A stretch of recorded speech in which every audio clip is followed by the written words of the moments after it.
یہ راکٹ زمین سے بھیجا گیا آخری راکٹ تھا جو مریخ پر پہنچ گیا تھا۔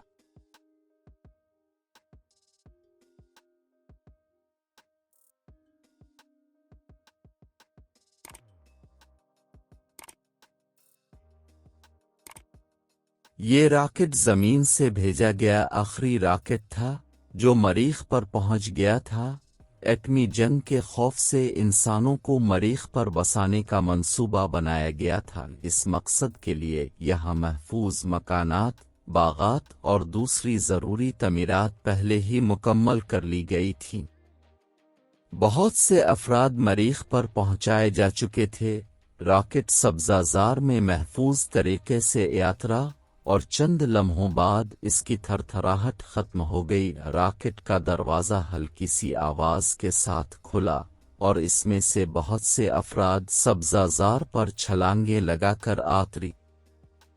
ان کی تعداد 26 تھی۔ ان میں جوزف، اس کی بیوی ڈیلا اور 2 بچے جارج اور میلن بھی شامل تھے جو آدیر الفادیر دیکھ رہے تھے، جبکہ ان کے ساتھ آئے ہوئے باقی افراد چہل قدمی کرتے ہوئے پہلے سے بنائی ہوئی محفوظ بستی کا رخ کر رہے تھے۔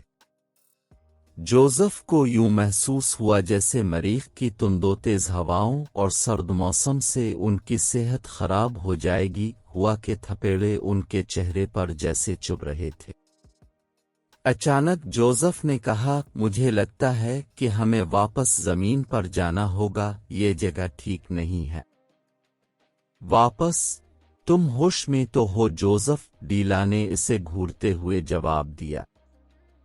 ہاں، تم نہیں سمجھ پاؤ گی، ہمیں فوراً زمین پر لوٹ جانے کی تیاری کرنی چاہیے، جوزف نے کہا۔ سنو، ہم لوگ زمین سے کروڑوں میل دور آ چکے ہیں۔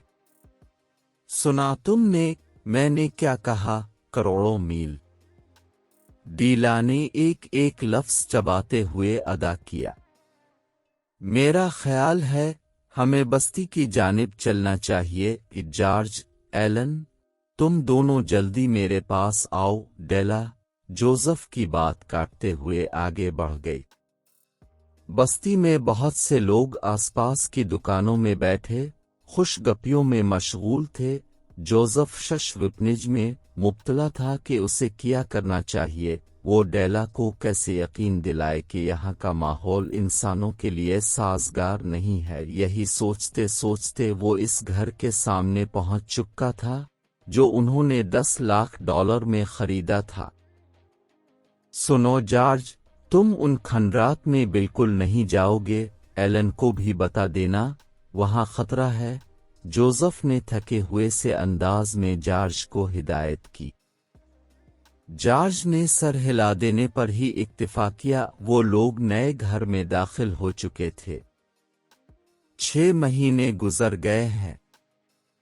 ہمارے باغیچے میں الفاگ ہوئی سبزیوں کا ذائقہ کافی عجیب سا ہے اور گھاس کا رنگ بھی بدل چکا ہے، جوزف نے افسردگی سے کہا اور کھڑکی سے باہر دیکھنے لگا جہاں کچھ لڑکے بے فکر ہو کر فٹ بال کھیل رہے تھے۔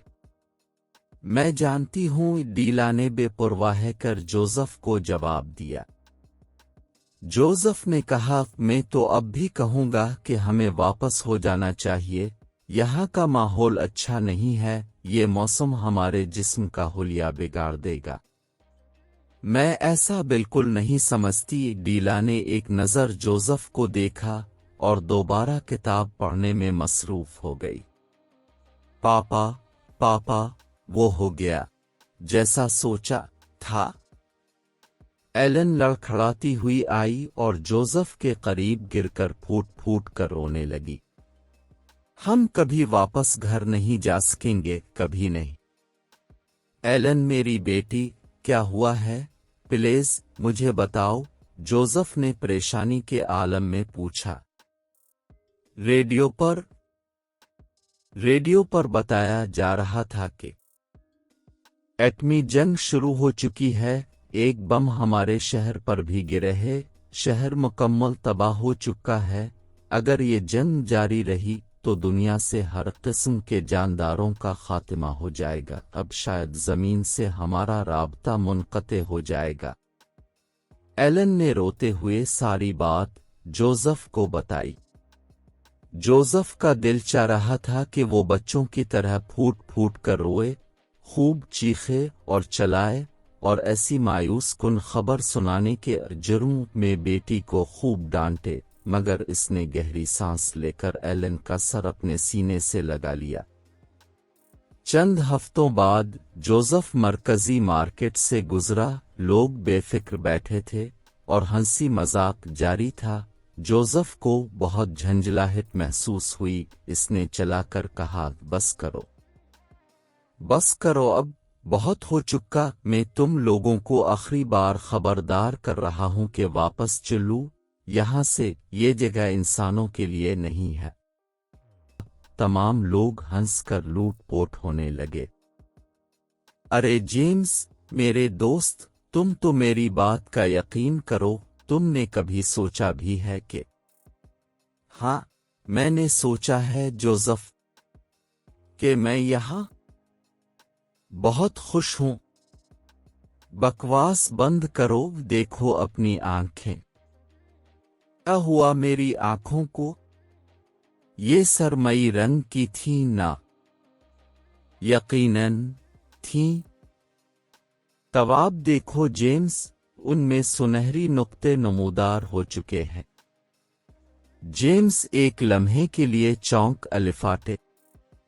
फिर उसने हैरी से आईना मांगा और जोसेफ को देते हुए कहा, लो देखो, तुम्हारी आंखें तो सुनहरी हो भी चुकी हैं, और अपनी जिल्द का रंग देखो, कैसा सिया रंग है। पहले तुम भी तो ऐसे नहीं थे ना। लोग एक दूसरे को देख देख कर हंसने लगे। जोसेफ खून के घूंट पीकर रह गया। देखो जेम्स, तुम्हें मेरे साथ चलना चाहिए। हम मिलकर रॉकेट ठीक करेंगे, प्लीज। नहीं, बिल्कुल नहीं, मैं नहीं जाना चाहता जमीन पर, इस जहन्नम में जहां इंसान की कोई कीमत नहीं है।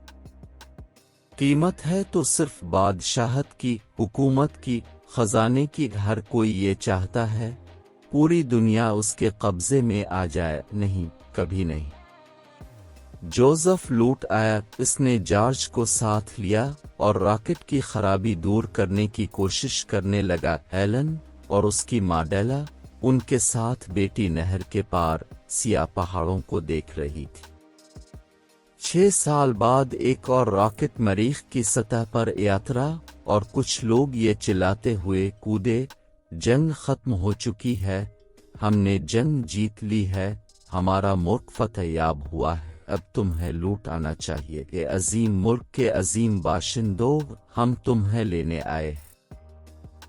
कुछ देर बाद कुछ सिपाही कर्नल रॉबर्ट डवसन के पास आए और कहा, जनाब, कस्बा वीरान हो चुका है।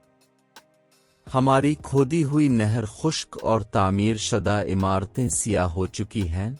एक घर, बागीचे, सेब और आड़ू के फार्म, मार्केट और ज़मीनी राब्ता सेंटर जो हमने रोबोट्स के जरिए से कायम किए थे, सब सियाह हो चुके हैं।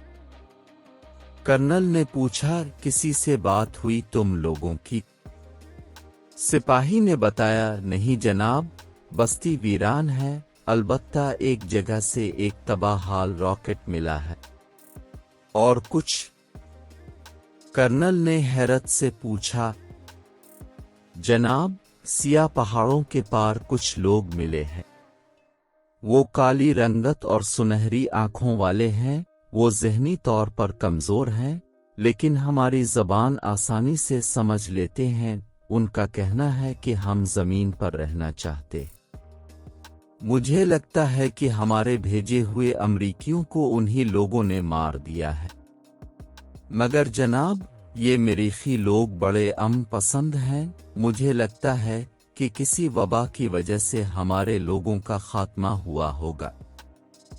फौरन वापस चलने की तैयारी करो, ये जगह रहने के काबिल नहीं है। काश उन्हें कोई ये बता देता कि जिन्हें तुम मरीख की मखलूक समझ रहे हो, वो तुम्हारी ही हमवतन है।